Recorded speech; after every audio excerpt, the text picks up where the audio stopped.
Jenazah Allahyarham Sarjan Muhammad Roslan Abdul Rahim, 46 tahun, mangsa yang terkorban dalam kemalangan trak pasukan simpanan persekutuan FRU dengan lori di Teluk Intan semalam, selamat dikebumikan di Tanah Perkuburan Islam Taman Meru, Ipoh hari ini. Jenazah diberikan penghormatan terakhir mengikut istiadat rasmi Polis Diraja Malaysia PDRM dan selesai dikebumikan pada pukul 5.20 pagi. Pada istiadat tersebut, Pegawai Penjaga Terap FRU Unit 5A ESP Yamin Makzin menyerahkan jalur gemilang kepada adik bongsu Allahyarham Muhammad Hazizi Abdul Rahim, 35 tahun pada akhir istiadat pengebumian. Kira-kira 100 orang termasuk pegawai dan anggota polis menghadiri pengebumian.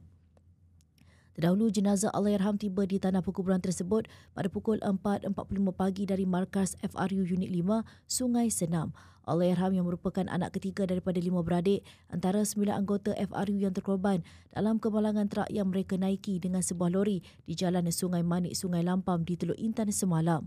Allahyarham meninggalkan seorang isteri, Nur Aini Samiun, 44 tahun dan 3 anak iaitu Muhammad Rakin Najmi, 13 tahun, Muhammad Rizki Nazhan, 9 tahun dan Nur Akila Rawida, 6 tahun.